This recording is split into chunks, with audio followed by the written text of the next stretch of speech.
Bergabung lagi di sesi terakhir di pertemuan ke-7 atau minggu ke-7. Kali ini kita akan membahas mengenai uji beda dua rata-rata untuk dua populasi independen atau nanti datanya dari dua sampel independen atau dua sampel yang berbeda. Tadi kan di video kedua dan video ketiga kita bahas mengenai pengujian rata-rata untuk satu sampel, yang satu ketika simpangan baku populasinya diketahui kita gunakan statistik Z, kemudian ketika simpangan baku populasinya tidak diketahui atau yang diketahuinya adalah simpangan baku sampel, maka yang digunakannya adalah statistik T. Nah, kali ini yang akan kita bahas adalah uji beda dua rata-rata di mana dua populasinya independen. Jadi, misalnya kita ingin membedakan rata-rata IPK mahasiswa STIMIK Sumedang dengan rata-rata IPK mahasiswa STIE misalnya. Berarti kan ada dua kelompok mahasiswa STIMIK dan satu laginya adalah kelompok mahasiswa STIE. Atau misalnya kita ingin membandingkan nilai rata-rata kualitas website, penilaian kualitas website STIMIK Sumedang dengan penilaian kualitas website STIE. Jadi kita membandingkan dua objek dan dua yang menjadi respondennya yang berbeda. Nah, itu disebut sebagai dua populasi yang independen. Nah, di dalam pengujian beda dua rata-rata sama seperti di dalam satu rata-rata, jadi kita perhatikan apakah pengujiannya dua pihak, pihak kanan atau pihak kiri. Di dalam pengujian dua pihak sama seperti biasanya, apakah H1-nya itu kan tidak sama dengan, kemudian untuk pihak kanannya H1-nya itu lebih besar, kemudian pihak kiri itu H1-nya lebih kecil. Nah, perhatikan untuk semua pengujian ini apakah populasinya independen atau dependen. Ketika populasinya independen, Anda harus bisa membedakan ketika simpangan bakunya ada informasi simpangan bakunya homogen, artinya simpangan baku untuk kelompok 1 dan kelompok 2 itu sama dan diketahui, sehingga nanti pengujian hipotesisnya kita gunakan statistik uji yang berwarna biru ini. Kemudian ketika informasinya bahwa simpangan bakunya homogen tetapi tidak diketahui, tapi yang diketahuinya adalah S, jadi yang kita gunakannya adalah statistik T. Jadi kuncinya ketika simpangan baku populasi diketahui, kita akan selalu menggunakan statistik Z, tapi ketika simpangan baku populasinya tidak diketahui, kita menggunakan statistik T, distribusi T student. Nah, ini simpangan baku dari sampelnya yang diketahuinya. Kemudian atau ketika simpangan bakunya ternyata tidak homogen dan juga tidak diketahui. Jadi nanti tetap menggunakan T, nanti akan ada simpangan baku dari kelompok 1 dan simpangan baku dari kelompok 2. Nah, bedanya di antara yang berwarna ungu dan yang berwarna kuning di sini itu letaknya ada di simpangan bakunya. Kalau di yang simpangan baku homogen dan tidak diketahui itu adalah simpangan baku dari gabungan dua kelompok tadi. Sedangkan untuk simpangan baku tidak homogen dan tidak diketahui itu masing-masing kelompok memiliki simpangan bakunya langsung disubstitusikan. Nah, nanti di minggu depan kita akan membahas mengenai dua populasi dependen berdistribusi normal. Jadi, untuk dua populasi dependen di sini tidak akan dulu saya bahas. Yang akan kita bahas adalah dua populasi independen. Kemudian syaratnya adalah distribusinya normal. Ingat ya, distribusinya normal. Jadi, kelompok 1 dan kelompok 2 itu distribusinya harus berdistribusi normal. Kalau tidak berdistribusi normal, nanti pengujian hipotesisnya tidak bisa menggunakan statistik Z dan statistik T, tapi nanti ada yang namanya pengujian statistik non-parametrik. Nah, kriteria ujinya disesuaikan lagi dengan simpangan bakunya diketahui atau tidak, homogen atau tidak. Jadi masing-masing akan memiliki 3 kriteria uji berdasarkan pengujian hipotesisnya ya. Di sini kan simpangan baku homogen dan tidak diketahui maksud saya berarti menggunakan salah satu dari kriteria uji berdasarkan pengujian hipotesis yang dilakukan. Kemudian simpangan baku homogen dan tidak diketahui juga sama. Simpangan baku yang tidak homogen dan tidak diketahui nanti ada di halaman selanjutnya. Nah, kalau yang ini tidak dulu kita bahas karena kita bahas minggu depan. Nah, untuk yang simpangan baku tidak homogen dan tidak diketahui, penentuan titik kritisnya menggunakan formulasi ini berarti berada di wilayah untuk dua pihak sama seperti tadi ya, ada dua wilayah penolakan untuk uji pihak kanan berarti ada di sebelah sini, wilayah penolakannya untuk uji pihak kiri ada di sebelah kiri. Menggunakan formulasi ini dan menggunakan tabel distribusi teks student. Nah, sebagai contoh misalnya, semacam barang dihasilkan dengan menggunakan dua proses, berarti ada dua populasi independen. Ingin diketahui apakah kedua proses itu menghasilkan hal yang sama atau tidak terhadap kualitas barang itu ditinjau dari rata-rata daya tekannya. Untuk itu, diadakan percobaan sebanyak 20 hari dari hasil proses ke-1 dan 20 pula dari hasil proses kedua. Berarti kita memiliki N1, kemudian yang ini N2, kemudian rata-rata simpangan baku dari proses 1 ini adalah X bar 1, kemudian 2,24-nya adalah simpangan baku S1, kemudian dari proses kedua diperoleh 10,4, ini X bar 2, dan simpangan bakunya 3,2. S2 dengan menggunakan taraf signifikansi 5%. Nah, di sini ingin diujinya adalah rata-rata daya tekan proses 1 sama atau tidak dengan rata-rata daya tekan di proses kedua. Jadi, hipotesisnya yang ingin diujinya seperti ini. Sehingga H1-nya adalah lawannya, yaitu tidak sama dengan. Kemudian untuk menguji hipotesis ini diambil 20 hari percobaan untuk proses 1 dan 20 hari percobaan untuk proses 2. Nah, perhatikan dalam persoalan ini tidak dikatakan adanya informasi simpangan baku populasi itu homogen dan diketahui atau tidak diketahui. Nah, sehingga jika tidak ada informasi seperti itu, kita anggap bahwa simpangan baku populasinya itu tidak homogen dan tidak diketahui, sehingga nanti kita gunakan formulasi seperti ini. Jadi hipotesis yang diujinya adalah H0 μ1 sama dengan μ2, kedua proses menghasilkan barang dengan rata-rata dan daya tekan yang sama. Kemudian H1-nya tidak sama daya tekannya, alfanya 5%, statistik ujinya tadi kan dari proses 1 diketahui rata-ratanya 9,25. Nah, ini.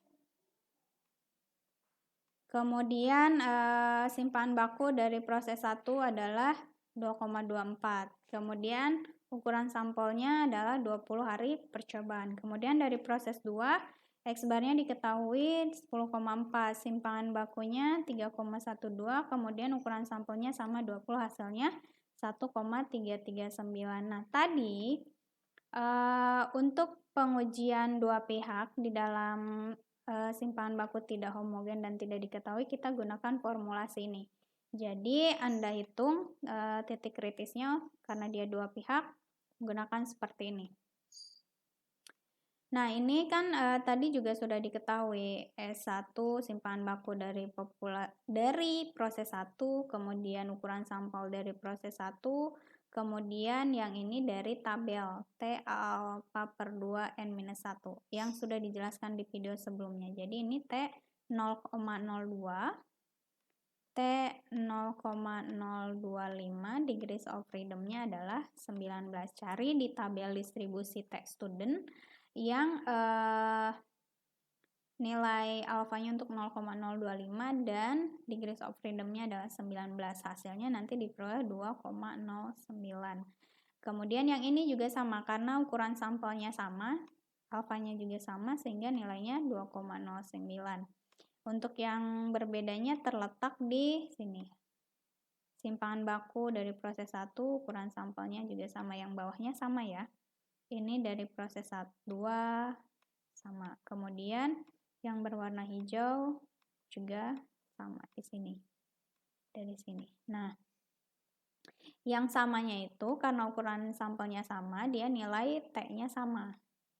Yaitu 2,09, 2,09 baru diperoleh nilainya adalah 2,09. Sehingga wilayah penerimanya yaitu berada dalam interval minus 2,09 sampai positif 2,09. Baru kita gambarkan seperti ini. Minus 2,09, kemudian yang ini positif 2,09 wilayah penerimaannya yang berwarna ungu di sini.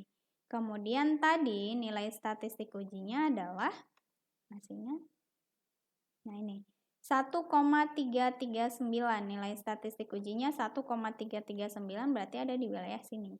1,339 berarti di wilayah penerimaan H0 sehingga artinya H0 diterima, artinya tadi kan hipotesis nolnya μ1 sama dengan μ2 sehingga artinya kedua proses memiliki atau menghasilkan barang dengan rata-rata dan daya tekan yang sama. Paham ya? Nah, selanjutnya ketika kita ingin menguji data ini mentah. Ketika kita ingin menguji data untuk uji beda rata-rata 2 sampel menggunakan R software, data yang di inputnya bukan data dalam bentuk rata-rata saja dan simpangan baku dari masing-masing sampel saja, tapi data mentahnya atau raw datanya. Contohnya adalah seperti ini. Nah, kita ingin menguji hasil tambang dari perusahaan tambang swasta dengan tambang pemerintah. Di tambang swasta ada 20 pekerja, kemudian di tambang pemerintah ada 24 pekerja. Kemudian ini adalah datanya, hasil tambang dari setiap pekerja yang tadi. Jadi kita ingin membandingkan apakah, nah ini, tingkat efisiensi kerja dari pekerja di kedua perusahaan tambang tersebut sama atau tidak. Nah, untuk lebih jelasnya mengenai persoalan yang dibahas di sini, Anda baca modul praktikum halaman 67 sampai dengan 70. Alfanya 5%. Nanti di input ke dalam R software-nya, Anda susun datanya seperti ini. Jadi tidak seperti yang tadi kolom 1, kolom 2-nya adalah masing-masing tambang, tapi hasil tambangnya itu dikebawahkan. Jadi ini yang swasta misalnya. Kemudian tulis sektornya sektor apa swasta, kemudian ke bawah lagi ditambahkan, jadi disusun ke bawah untuk data selanjutnya, untuk yang kemudian tulis sektornya. Jadi data ini dikelompokkan berdasarkan sektor. Untuk sektor swasta tadi ada 20 orang, kemudian untuk sektor pemerintah ada 24 orang. Kita ingin membandingkan tingkat efisiensi kerjanya berdasarkan hasil tambangnya. Nah, di dalam R software-nya nanti Anda panggil datanya atau import menggunakan read.table. Nah, di sini tulisan to sample ini bebas, terserah Anda, tidak harus selalu to sample, boleh nama Anda sendiri, boleh data dan lain sebagainya. Kemudian yang tetap itu adalah tanda ini adalah tanda lain dari sama dengan di dalam R software. Kemudian tuliskan read.table ini untuk memanggil datanya. Nah, read.table, kemudian tuliskan directory tempat Anda menyimpan file tadi. Masih ingat ya, filenya disimpan dalam bentuk txt, dalam bentuk notepad. Jadi harus ditulis dalam bentuk txt. Nah, di sini saya simpannya di directory D, kemudian di folder praktikum, baru tuliskan nama filenya di sini. Ini nama filenya. Nah, kemudian header sama dengan true itu untuk memberitahu bahwa baris pertama itu adalah judul. Tadi kan di datanya untuk baris pertama adalah judul. Nah, ini tidak termasuk data. Nah, itu fungsi dari header sama dengan true. Jadi memberitahu bahwa baris pertama, tone dan sektor ini bukanlah data tapi judul. Nah, kemudian untuk pengujiannya untuk 2 sampel independen itu gunakan t.test warna apa?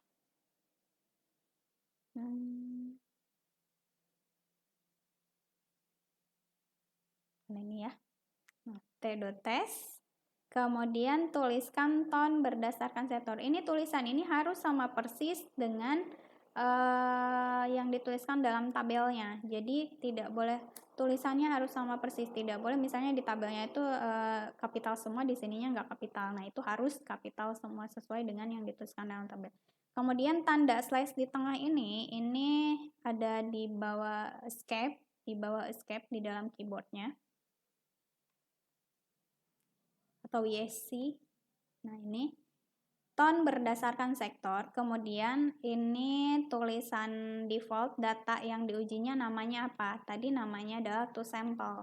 Ini harus sama. Jadi ini to sample. Kemudian var.equal sama dengan true. Kalau ini asumsi ketika simpangan baku populasinya itu homogen sama dengan truth. Jadi kalau misalnya var dot equalnya tidak true ya jangan ditulis true var dot equalnya. Jadi ketika informasinya simpangan baku populasinya tidak homogen ya jangan ditulis var dot equal sama dengan true. Nah, ketika nanti Anda enter baru akan keluar outputnya seperti ini. Itu sampel test. Nanti data yang diujinya adalah ton berdasarkan sektor. Jadi hasil tambang pekerja berdasarkan sektornya, apakah sektor pemerintah atau sektor swasta. Kemudian nanti akan diperoleh nilai T-nya, T hitungnya. T hitungnya adalah warna biru. Ini 2,6778 degrees of freedom-nya adalah gabungan. Tadi kan 20 orang dari swasta, 24 orang dari pemerintah. Jadi itunya totalnya ada 44 pekerja, kemudian dikurangi dengan 2 kelompok. 44 dikurangi 2.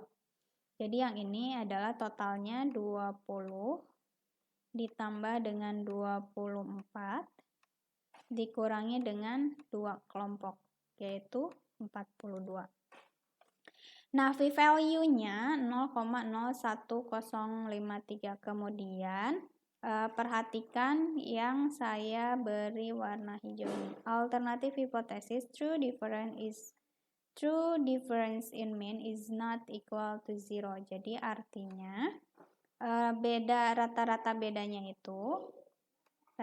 bedanya antara kelompok 1 hasil tambang pemerintah dengan sektor swasta itu rata-ratanya tidak sama dengan 0. Bedanya ya, selisihnya. Jadi bukan hasil tambang di sektor pemerintahnya itu 0, sektor swastanya 0, bukan, tapi hasil selisihnya. Nah, kemudian yang di bawahnya ini adalah interval confidence-nya. Jadi hasil tambang dari 44 orang itu berada dalam interval minus 0,6 sampai dengan minus 0,08. Kemudian sampel estimate di pemerintah itu 39,125 ton, sedangkan di swasta itu 42,55. Nah, yang harus Anda perhatikan adalah p-value ini. P-value ini Anda bandingkan dengan alpha per 2. Jadi defaultnya ini pengujian hipotesis dua pihak. Jadi untuk satu pihaknya Anda silahkan baca di modul praktikumnya. Nah, bandingkan dengan alfa per 2, kalau nilai ini lebih kecil dari alfa per 2, maka H0 ditolak, tapi kalau lebih besar, dia diterima. Lebih kecil sama dengan seperti ini. Nah, di sini kesimpulannya adalah alfanya 5%, 0,025, alfa per 2-nya adalah 0,025, bandingkan nilainya lebih kecil atau tidak. Hasilnya 0,01053 itu lebih kecil dari 0,025 sehingga H0 ditolak. Artinya hasil tambang dari dua sektor ini memang berbeda atau tingkat efisiensi pekerja dari tambang di sektor pemerintah dengan tambang di sektor swasta itu berbeda. Nah, untuk lebih jelasnya silakan Anda baca di modul praktikum halaman 67 sampai dengan 70 bagaimana uji hipotesis dua populasi independen menggunakan R software. Kemudian silakan dilihat juga di video tutorial praktikumnya yang ada di e-learning atau bisa lihat di link YouTube-nya. Nah, pertemuan hari ini untuk pertemuan ke-7 atau minggu ke-7 saya akhiri. Jangan lupa dikerjakan tugasnya. Wassalamualaikum warahmatullahi wabarakatuh.